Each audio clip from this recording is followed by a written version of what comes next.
Welcome to Moe's! If you've never tried the stacks at Moe's, it's like a roller coaster. Filled with 2 crispy tortillas, you realize something big is approaching. And that moment hits when all-natural chicken is added along with Moe's famous queso, fresh veggies, and all-natural shredded cheese. At which point, it's all folded and grilled crispy, flipping your world upside down. So hurry into Moe's Southwest Grill today for the stacks and enjoy the ride of a lifetime.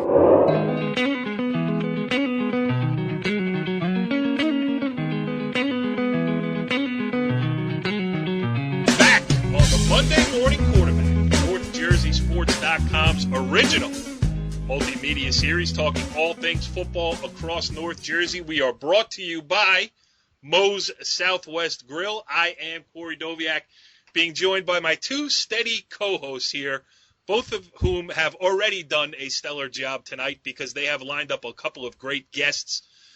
We are going to speak to Bergen Catholic head coach Nunzio Campanile, and that was set up by our co-host Jimmy Avatabile. Jimmy, what's going on? Hey, how you doing, Corey?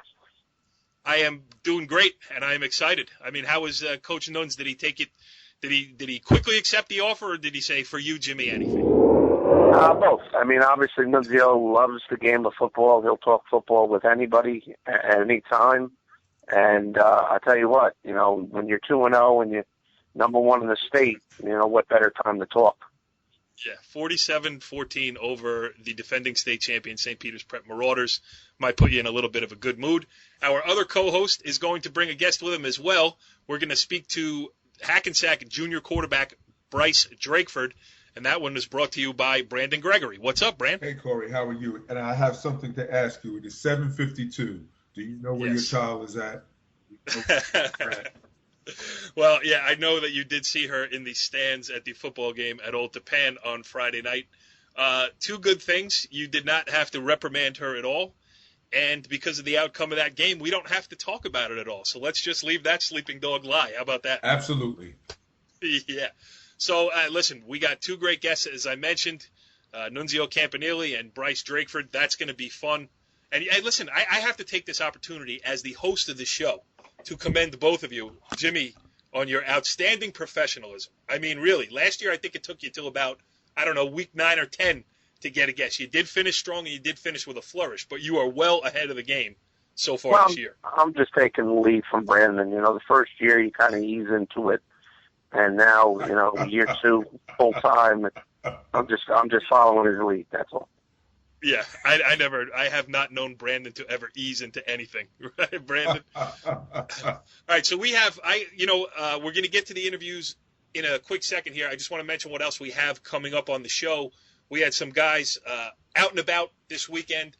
I went on Friday night. I did some small school football. I saw New Milford open its season with a 32-0 win over my beloved Palisades Park / Leonia Lions.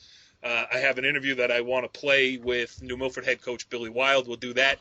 Our own Richie Barton saw Saddlebrook against Wallington on Saturday. We got some interviews from there. And Richie Ballgame was also out on Friday night to see Ramapo beat Bergenfield 42-6. So we have sound from those games. Hang in there. All right, well, here's a big moment on Season 3, Episode 2 of the Monday Morning Quarterback, as we have on the line a guy that probably a lot of people have been calling to talk to in the last 48 hours or so.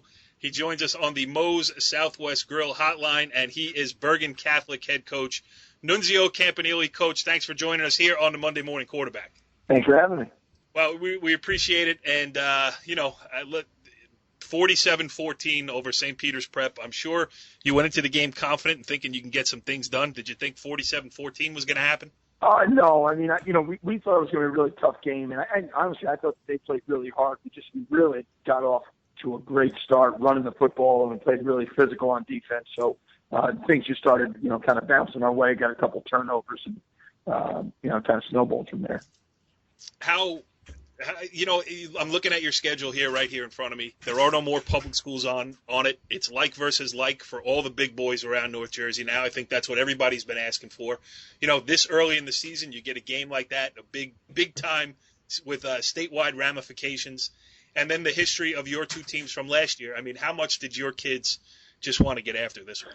I think it meant a lot to our kids, and, just they beat us 3 times in a row. And last year they really got after us pretty good that first time we played. And I think it was important to them. But we always try to tell the kids, hey, it's about us. It's about doing our job and being the best we could be. And that's really what we tried to focus on. But I think if the kids were being honest, they would tell you that it meant a lot to them.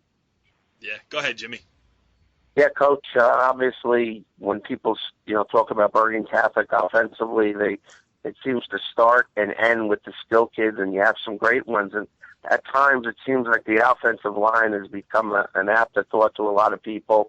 They've been maligned unfairly at times. And just to go out there yesterday, how satisfying was it for you to see them go out there from the first play, dominate the game? You ran the ball 57 times, which you're going in, that would be an amazing stat to me. How fun was that to watch? It was a lot of fun. I mean, we have 2 great young line coaches, Steve Ryback and Mike Moffitt. They do a great job. And, we don't have a lot of experience up there. We don't have a bunch of Division I players up there. But what we do have is they're really great kids. They're really coachable. They're tough kids, and they take a lot of pride in their work. And I think that they're getting confidence, and we believe in them. We believe that they could be as good as any line in the state. They do a great job. They really compete. So it really was satisfying to see that, to see those guys go out there and they play as a unit. They do a great job. And, the rest of the guys that we put in there help too. Our 2 tight ends are excellent blockers. Our fullback is just an absolute killer. So, when you put those guys together, you got, 8 guys that go in there and take a lot of pride in knocking people off the ball. Go ahead, Brandon. Real quick, Nunzio, with the 2 big wins early in the season, how will you keep the team level-headed? And also, the second part of the question, like Jimmy had mentioned, 57 rushes in that game. Is that a change in your philosophy moving forward with this group, or that's just something that you're going to do game to game as far as the pass to rush ratio? Well, there are two really interesting questions. The first one, how do we keep our team level-headed? I mean, that's honestly the biggest concern that I have as a coach. You look at how challenging the schedule is and the difference of going from, years ago where you had to crank it up 3, 4, 5 times a year at the most to having to crank it up every 7 days. Yeah. That's a really difficult challenge. And that's probably the number one concern that we have for our team. We think that we can win every game on our schedule, but there's a difference between, being able to win and actually showing up and being at your best. So that's the biggest thing we're selling to our kids is, we got to be a mature team. We got to stay focused. We know how hard we've worked.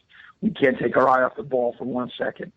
As far as, what we do, I mean, schematically, I really think that, we're going to do whatever it takes to win that particular game. And that's really how we've always tried to do it. I know, we're probably more known for throwing the football than running the ball, but I actually tell people all the time, we've never had a season where we threw it more times than we've run it. We just haven't run it as successfully as we'd like. We have 3 really good backs. We got to put the ball in their hands. Our quarterback is a really dynamic athlete, so he can run and throw. So, we're just stressing to him, let's take what they're giving us. And, if they want to keep those guys, the safeties back and don't want to give up big plays, we're going to run the football. And if teams want to challenge us, and not allow us to run the football, then we're going to throw that thing. So, we want to have the approach of like a pick your poison approach, and we're going to take what they give us. Balance is the ability to do both is a beautiful thing. My next question for you is just a little bit more broad-based. I'm looking at your schedule here. It's crazy. Even Alabama plays with Western Carolina every so often, and Teams have a chance to ease into a season. There's no such luxury on the Bergen Catholic Crusaders schedule this year. And I know you can say to your kids, listen, every game we got, as you mentioned, we got to be up for each one. But, from a coaching standpoint, sometimes you can use those weeks where you never say you're going to win a game outright or whatever, but ones where you have a pretty good idea that you can go out there and just win. You could work on other things. You can practice more. Do you find that to be a challenge? And do you like this now with, a full slate of big-time competition? How do you feel about it? One, I mean, as a coach, you love the challenge. I think the players love the challenge. They love the idea of going out there and challenging themselves to be their best. But it is a daunting task. And the truth is that, we have to create some sort of balance eventually in the schedules because, it's really, really hard. I mean, football's a really physical game. It takes a toll on you. Yeah, injuries are going to be a part. Yeah, injuries are going to play a part, no doubt. And, the one thing that I've always found funny about the way everyone, looks at the Catholic schools and their schedules, they're not setting the leagues up for the public schools to make it go best on best all the time. Like, I don't think everybody needs to win a trophy in every sport every year. I think that, the best team shouldn't have to play, 12 straight games that are against teams that are top 10 in the country, but it is what it is. So, the one thing that we've always thought is we're going to seek a great challenge.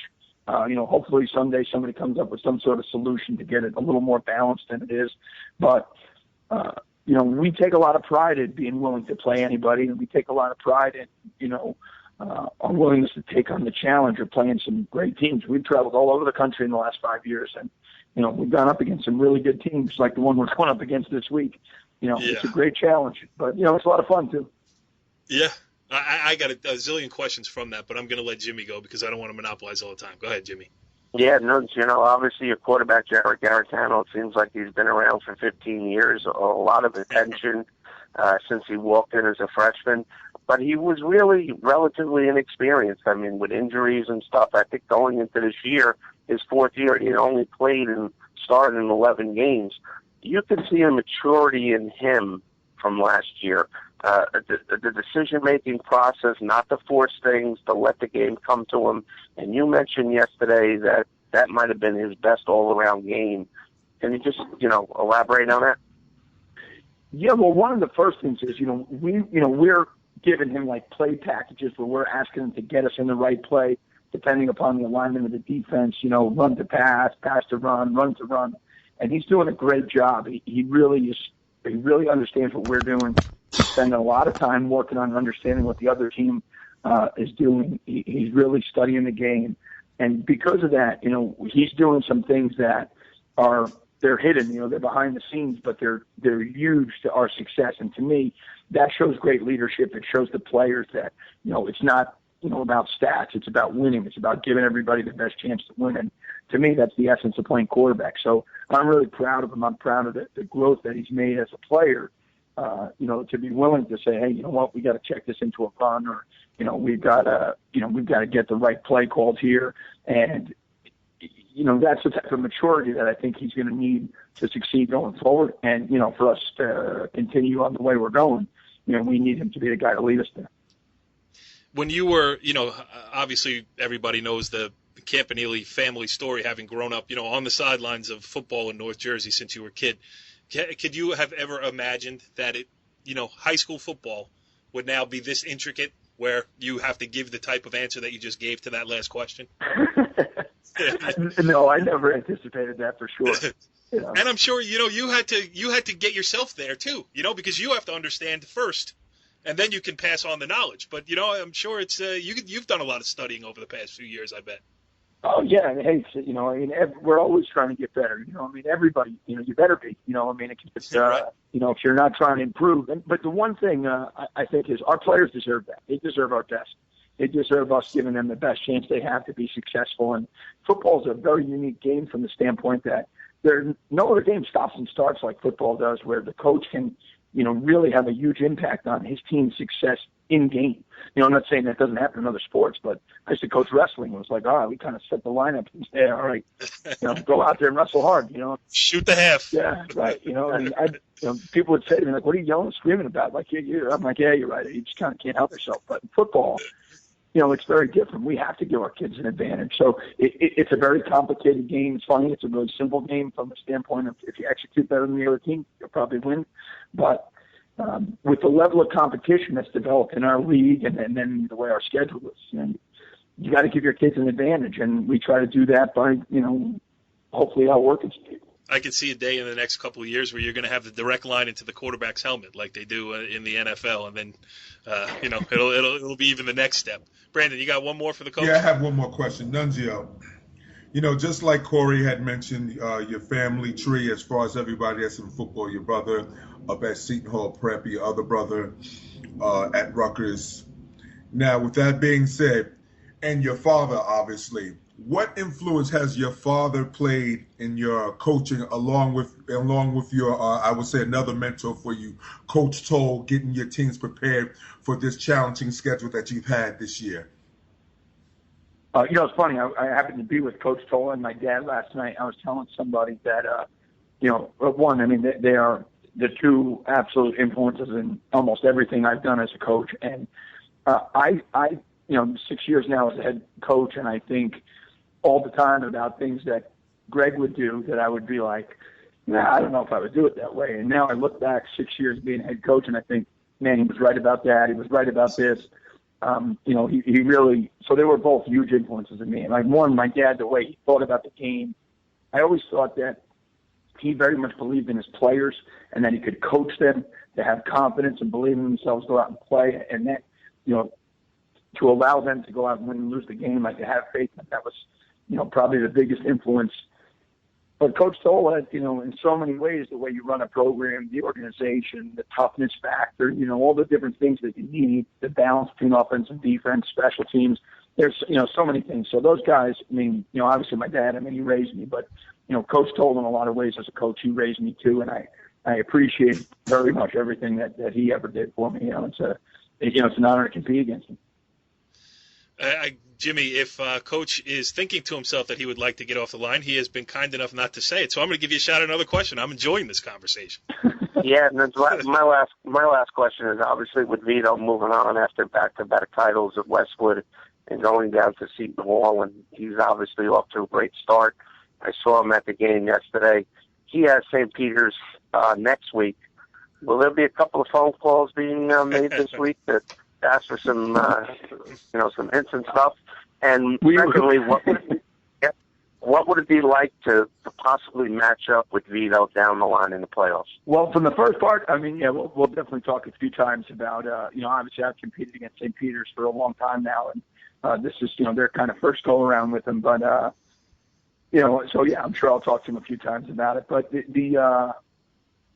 the other part, I think it would be a really cool experience. At the same time, it'd be a little bittersweet. I mean, to have to compete against, he's my brother, he's my best friend. But he's as good a coach as anybody I've ever seen. I mean, I've seen a million of his games. We talk football all the time, and there's no way that he won't be a huge success there. So it's inevitable that eventually we're going to play because there's not that many teams, and he's doing a great job already. They're really already kind of setting the tone and turning it around, I think, and it'll be fun. Like the quote from the original Red Dawn movie, two biggest kids on the block, eventually they're going to fight. So it's going to happen. But and listen, I'm glad this happened. Nunzio Campanile, the head coach of the Bergen Catholic Crusaders, I appreciate you coming on here, Monday Morning Quarterback. This was great. I'm glad we got to do it early this season because you've had success early, and it looks like things, you're setting yourself up for a great run. We'll probably be seeing you all the way into December. So we wish you the best of luck. We wish you and your team, obviously, the best of health going forward. And thanks for doing this with us tonight. Thanks, guys. Take care. Have a good one. All right. Well, our next guest here on Season 3, Episode 2 of the Monday Morning Quarterback, and this is a Brandon Gregory special, a good get for us this week, as we welcome in on the Moe's Southwest Grill hotline. He is Bryce Drakeford, the junior quarterback for Hackensack. Bryce, thanks for joining us here on the Monday Morning Quarterback. Thank you. Yeah, so as I mentioned just before we came on the air here, the three of us, Jimmy, Brandon, and I, were all at the Pascack Valley game that you guys opened the season with. And, I know it was a heartbreaker, and then you guys go through with an off week this week. Would you have rather have been able to just get back out on the field this past weekend to kind of put that memory behind you, even though you guys played well? This week was a well-deserved week off. I mean, the game was great, but I think I don't know. I'd rather have stayed off this week to get back into it. Heal up a little bit, lick the wounds, and look forward to the rest of the season. Look forward to the rest of the division play. Yeah, I mean, let's talk a little bit about that PV game last week. I mean, we all know that you're a great athlete, and that you can do things with your legs. But I thought, and the three of us, I think, felt the same way. We were talking about it on the sidelines. The way you were able to stay in the pocket and make some good throws right on the money, hitting receivers in stride. Do you feel like that's something you have to prove, that you can throw those, the ball would touch the hard one over the middle when you have to, or do you feel like, that's already a pretty accomplished part of your game? I mean, I can always get better. I've been working out with Madi. He's been teaching me to stay in the pocket, stay patient, and don't worry about the pressure. Always avoid it. I mean, if it comes in hot, and I got my receivers to throw to downfield. So I've been learning. Yeah, I thought you did a great job of your reads. Go ahead, Brandon. Brando. Yeah, Go ahead. We're going in and out. Bryce, like Corey had mentioned, and Jimmy and I had mentioned, and like I spoke to you before we came on the air, the game, like I said, for your first varsity start, like I had mentioned to you, you were very poised and prepared for the game. And you didn't seem like to manage the game, like I had mentioned to you. You seemed like you were able to call plays, or Coach Wormley allowed you to call plays and execute an offense in comparison to what they call nowadays a lot of high school, college, and professional quarterbacks. They manage the game. It didn't appear that you were doing that. You actually seemed like you were, the plays were being called for you, and you ran an offense in a very fine manner. Yes. Good point, Brand. Yeah, I think he agrees with everything you just said. Kid's a good football player. Bryce, how about this transition now back to Hackensack, your hometown team? It looks like you've committed to the Comets. How's that been? Playing with kids you grew up with. Well, these kids I played with since I was very little, and when I transferred to Paramus Catholic, it was like, I really didn't feel it, so I was like. I told my mom, I was like, I don't really feel it. I want to go back. I want to play with the kids I grew up with and the kids I know. So when I transferred back, everything was great. I played basketball. Everybody fit in well. Like, they accepted me. And then once football season came around, everything just gelled in, and I became the starting quarterback. And now I'm here. Yeah. And now you're here. Look at this. On the Monday morning quarterback, this has to be the highlight of your life. Yeah, definitely. Go ahead, Jimmy. Yeah, Bryce, we go back to the Pascack Valley game, a very hard-fought game, both very good teams that are expected to do a lot of damage in the playoffs this year. You lost a tough one, obviously a couple of tough calls, don't go your way. When you sit down as a team with the coaches on, after the game, maybe Sunday or Monday, what are the teaching points from that game that down the line in the big spot you would wind up winning that game instead of losing it in the future?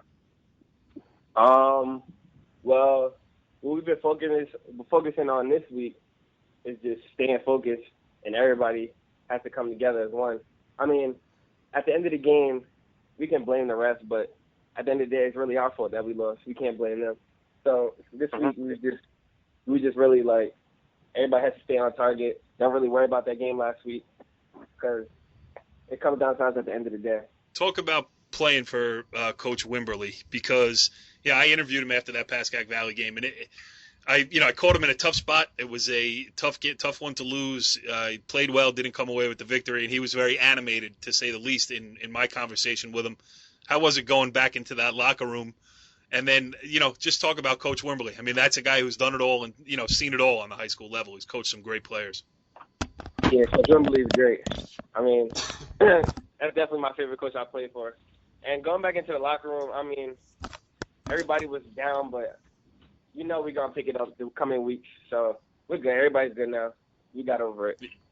Yep, you got Kennedy coming up away, and then you're home against Passaic. Those are two games, maybe two confidence builders going into probably a good showdown with Passaic Tech on October 2nd. Brandon, You got another one for Bryce? Brando? All right. Jimmy, you got another one for Bryce? Yeah, Bryce, obviously you were a young kid at the time, but Hackensack had a lot of success throughout the 90s into the early 2000s, and there's a lot of tradition with the Hackensack program. Can you feel that? Can you feel the alumni around the program? And how great would it be to get the program back to the top? Oh, yeah, the alumni always come around. They always tell us about how Hackensack is meant for history. That's what the H stands for. And they told us that in the 90s and 2000s, beginning of 2000s, that they were very great. They won state championships and league championships. And to bring it back home, to bring the state championship back home would be awesome. That's our main goal. That's our main focus this year. And I think we could do it. We have everything. We have all the assets. And we have a great team this year. Yeah. No, and yep, certainly we saw many good things in the Pascack Valley game. That was only week one. I'm sure you guys are going to grow together and come together as a team here. And as Coach Wemberly said, he said, it's my 4th year here. I ain't after moral victories. So I think you're after a state title down there at Hackensack High School. And listen, we appreciate you coming on here on the Monday Morning Quarterback, and we wish you the best of luck going forward. Thank you, man. Well, good stuff there with Bryce Drakeford. And before that, it was a really interesting conversation with Nunzio Campanile, the Bergen Catholic head coach. That was fun. Jimmy, talking football with that caliber of guest this early in the season, we're off and running. And you know what? Like I said, I know Coach Nunzio since he's a 7th grader. Comes from a great family of football. And I'll tell you what, he's got that Bergen Catholic program in high gear right now. Absolutely. And Brandon, with Bryce there, it's a good story coming back to Hackensack. He talked about, everybody welcomed him back. I mean, that's the other part of the transfer rule. When you do get one back from the parochials, it makes a big difference to a program, even a big program like Hackensack. Yeah, I think he'll be a great addition this year at Hackensack High School. And along with the fact that I think he's going to be one of the new up-and-coming juniors this year that we should really keep an eye on. So that is a good get early in the year to see where he progresses. And obviously with Nunzio, it's always good to have him on. He's great to talk football with, like Jimmy said. Yep. All right, so, we are North Jersey-centric here, obviously, on NorthJerseySports.com. But Jimmy Avitabile, ever industrious, you went out of the area this past weekend to go check out some other teams. I mean, yeah, this is when you know you're a football fan. When you get in the car and drive to see Middletown South against South Brunswick, solely because you want to see Middletown South against South Brunswick. Talk about that. Well, if you want to compare teams, North Jersey teams, there's been a lot of talk the last couple of years about statewide playoffs and playing down to one champion. So, it kind of gets the fire going to take a look what the other parts of the state has to offer. And I'll tell you what a great atmosphere down at South Brunswick. Very talented South Brunswick team year in, year out. They jumped out 21-3 over Middletown South, who's ranked, I think, 3rd in the state in the Star Ledger.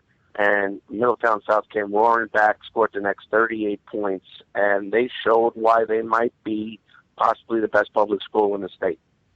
How many people were at the game? Give us an idea of the atmosphere. I'm going to say, 2,500, 3,000, but just a great environment, great band, fun place to be at, and it's a place you could, scratch off your list of a school you haven't been to before. Where did you and the great Pat Rice stop, either on the way there or on the way home? We did not stop. Really? I think he had enough from his cheesesteak the week before. And, Pat's Pat. Right. He's the international man of mystery, as we all know. But, he's right there. He's ready to go to a game anytime you say you want to go to a game, and he's right there.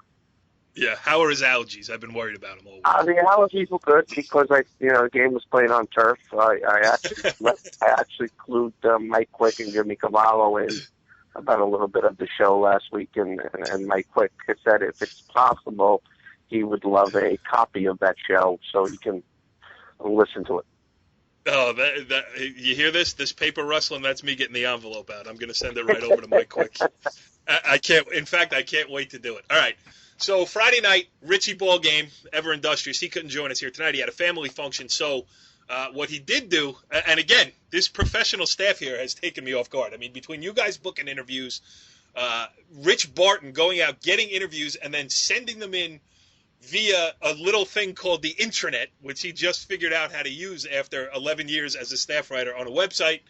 He sent in some audio, and I got these interviews to play here. He caught up with Drew Gibbs after the game. That's the Rampo head coach. And listen, a lot is expected of Rampo this year. Bergenfield made the playoffs last year for the first time in a long time. And you have Giovanni Haskins back, who's one of the most highly recruited players in North Jersey for sure. Certainly one of the most highly recruited public school players, right?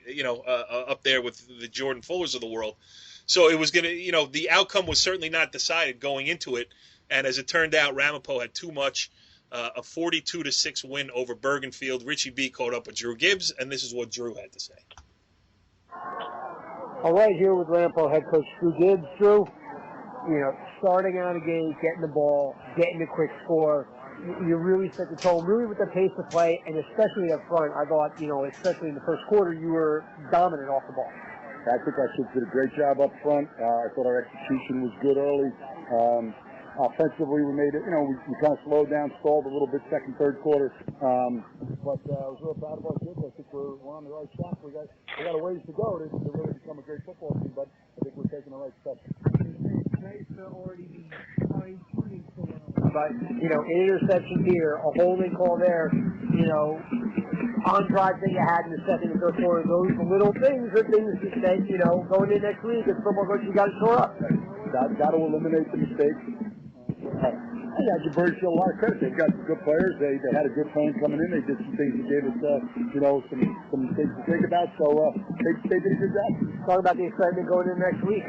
You know them. They know you. They're not going to be a whole lot surprised. It just comes down to execution. Absolutely, big game. They're an outstanding football team. They've got great players. They're a program that's committed to success, and those are the people you like to test yourself against. Yeah, well, what Richie was making reference there to at the end of that interview was that a big one next week in Old Tappan, Ramapo at Old Tappan. I think all three of us will be there. I think everybody who covers high school sports, high school football, at least in Bergen County, will be there next Friday night. Brandon, that should be an interesting showdown. Yeah, that should be a very good game. With both teams coming off very decisive wins this past week, it should be good. Ramapo's pretty big up front, pretty athletic from what I've been told. And it should be a good game. And I'll tell you this much: I knew the game was important because during the preseason, Drew Gibbs was at the scrimmage between Old Tappan and Paramus. So when you see Drew Gibbs at a game, a preseason scrimmage, then he's trying to prepare for the season and see what Ramapo can do against Old Tappan. So it should be good. It's always interesting when those two teams play.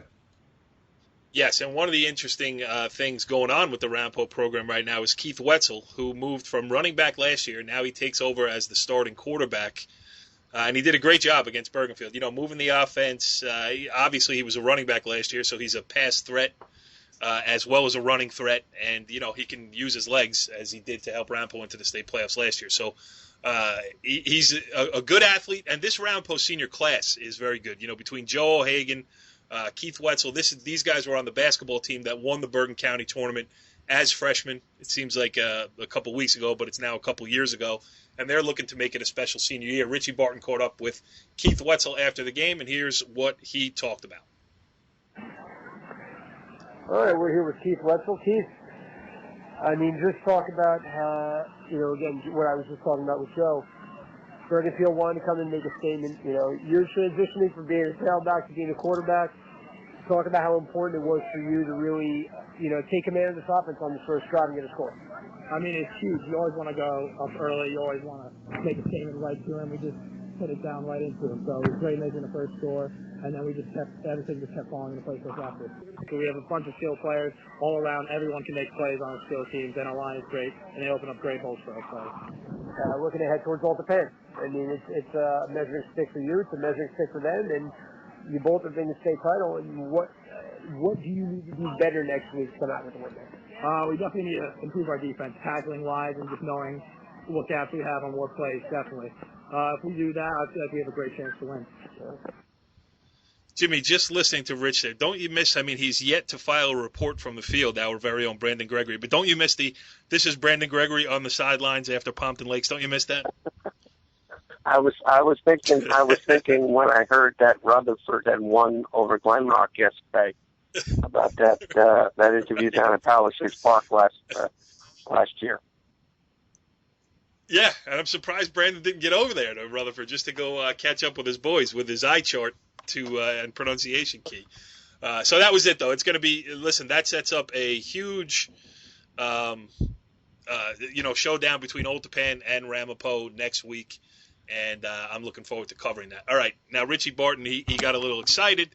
He figured out how to use the old smartphone to file interviews, and he went out and did Saddlebrook against Wallington on Saturday. And, on NorthJerseySports.com, we'll talk to Nunzio Campanile all night long about big school, big-time high school football, but we will also go down to the Group 1 level, which we enjoy doing, And Saddlebrook looked impressive. They could be, well on their way to making a run at the state tournament. And Joe Ferry, their running back, had an unbelievable first half. He carried the ball 9 times in total in the game, had 95 yards and 4 scores, with all 4 scores coming in the first half to help the Falcons put it away early. Let's first take a listen to what Richie had to say, speaking with Joe Ferry after the game. Talk about, you had a quick 3-and-out to start the game, but again, when you have the line you had, they really blew them off the ball today. It was kind of paint by numbers. All you had to do is hit a hole and go with it. Pretty much, yeah.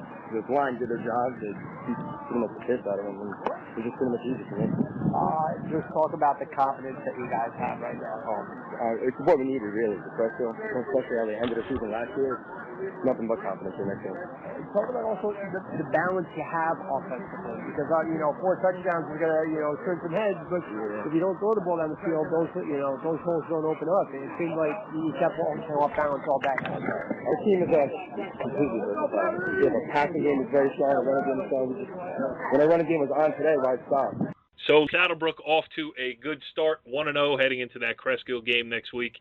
And also on the small school side, on Friday night, I went back to my hometown, to Palisades Park High School, just to see the season opener between the Tigers, who are now a combined program with Leonia and New Milford. And it was interesting because last year I covered the same game on opening night. It was Ed Marinaro night in New Milford. The whole town of New Milford had showed up, and Pal Park kind of spoiled the party a little bit with a big win there. So New Milford this time around certainly got off to a better start this year with a 32-0 victory. Pretty efficient. They took advantage of a couple of mistakes. Pal Park is young in some areas. Brand new head coach there in Mike Coyne. And it's interesting, too, and you'll hear it in the interview that I play shortly with New Milford head coach Billy Wild. But, Jimmy, it's funny because on the New Milford sideline you have Billy Wild, and on the Pal Park sideline you have Mike Coyne and A.J. Scopa. Mike Coyne was the former defensive coordinator at New Milford, and A.J. Scopa is one of the best running backs in the program's history. So there was some symmetry over there at the county field in Pal Park. Yeah, Coach Wild, I go back a long way with him to the early 90s when he was an assistant under Coach Toll at Hackensack. Obviously, that program had a lot of success, and he brought that template over to New Milford. He's done a great job there. And they might be one of the favorites along with Verona right now. So if they move down to Group 1, Northland Group 1, they always play a tough physical brand of football, tough defense. And them and Verona right now, early on, look to be the 2 favorites. Yeah, and they have an athletic quarterback, Junior Justice Witkowski. He can run it and he can throw it. And, a hard-nosed defense, as you say. And Christian Correa had 2 rushing touchdowns against Pal Park. And Billy Wild, afterwards, he was happy, as who wouldn't be after a Week 1 win. Here's what he had to say when I caught up with him. It kind of ruined your opening night last year on Ed Marinaro night. I was there, and it's got to feel nice to return the favor. Sure. You always want to win your opener. Last year we got embarrassed a little bit. These kids were embarrassed. They knew it in the off-season. They wanted to come out and play a cleaner game. Last year we just weren't ready for opening night. We had 8 sophomores and a freshman starting. And I think when the lights came on, we just didn't get it done. So we got better along the year, and we knew that coming back this year, we would have some more experience. So basically, it's the same team coming back, What's it like coaching against Team Milford at Hall of Fame? Well, Mike came over and coached on my state champ. On my team that went to the state championship. We go back a long way. So what year was that? 2007. We played Hackensack in the finals. Yeah, I was there. Remember? Yeah. And Mike was the D coordinator. So we run almost the same defense, the same terminology. So we had to change things. It was like the Raiders and the Buccaneers in the Super Bowl. So we made it check all summer long. You're working on audibles and defensive signals, and then for one game you got to change everything, so that probably had a little to do with the miscommunication up front.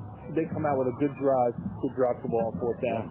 They hold you guys to a punt, and they have too many men on the field. It's little things, especially in Group 1 football. Those little things, I think your kids did a great job taking advantage. Because it was a game there for a while, 0-0 after the first quarter. I think when you guys got that first one, you're like, okay, we can do this. Well, that quarterback is tremendous for them. He's a great athlete. Whether he played quarterback there, but he's a great player. But what happened, that was our team last year, making mistakes, shooting ourselves in the foot.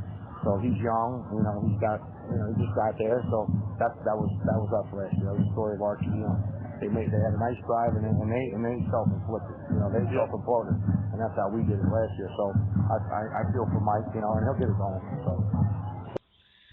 Yeah, I mean, the negative of playing 8 sophomores and freshmen on last year's team was a little bit of an up-and-down season. Of course, the positive shows up this year when those 8 sophomores and freshmen are now juniors and sophomores. So still only with 2 senior starters, though, New Milford. So while they are definitely, as Jimmy mentioned earlier, definitely a threat this year, the future is bright. Brando, and I know you love the small school football. Yeah, New Milford, actually right down the street from me on West Madison Avenue from Dumont into New Milford. I've gone down there and checked out a couple of games, and he does play a good brand of football.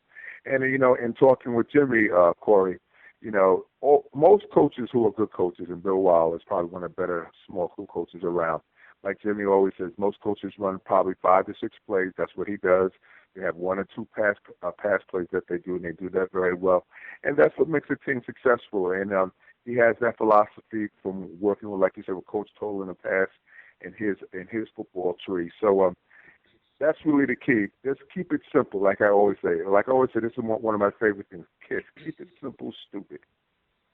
Yeah, no doubt about it. And what I like about New Milford, from the small school angle, they do it right. They don't say, well, we're a small school, so we have to do without this. They have their own app. They have, very active on social media. They treat it like a big-time program, which for Group 1, they're certainly entitled to do. So, it's a professional outfit that Billy Wild is running down in New Milford. And like we mentioned earlier, they could certainly be there at the end. All right, so that's what we got to cover for this week. Jimmy, obviously, Old Tappan, Ramapo, we're all looking forward to this week. Anything else? Have you looked ahead at the schedule? Anything else that we should be paying attention to? Well, if you're into the big parochial football, you have a couple of big games. You obviously have Gilman of Maryland coming up to play Paramus Catholic. Gilman off a big win over Eastern Christian, who decisively beat Paramus Catholic week 1. And Bergen Catholic, you got IMG Academy, a team with just loaded with talent, probably 10 or 12 of the top 150 players in the country. Who's ranking them? But obviously a lot of talent coming up, so that'll be another major test. But as when you talk to Coach Campanile, it's a test that they want. So I think I'll be at that game. All right. Yeah, I mean, IMG Academy is even almost a high school, I think. Hey, it's the former Nick Bollettieri Tennis Academy. That's where it started, and it really is an academy. It's a sports academy where there's dorms. The facilities are incredible. You can train there, obviously, for college. You have college people training there for the combine and stuff. So it's certainly a very attractive program to a lot of kids. They do have some kids from New Jersey that have transferred there, so it's certainly a national program. Yeah, absolutely. And Brando, I know you'll be at the Old Tappan game on Friday night. Saturday, have you looked ahead? Something, I'll check out schedule when I go online during the course of the week to see where I'll probably end up at. So, but once I do get there, I'll let you know. I'll text you and let you know. But there's one thing I wanted to say. Please do. In reference to the first 2 weeks of the season. I'm really impressed with what PV has done. Obviously, in Jimmy, with their 2 wins over Hackensack and Montclair. Now, you can basically say if they go, you have to play 8 games to get into the playoffs, right? They need to go 4-2, 4-2. You can basically say right now with those big PowerPoint wins over with Group 5 schools, they have clinched the Group 3 number 1 spot if they go 6-2. Do you kind of agree with me there, Jimmy?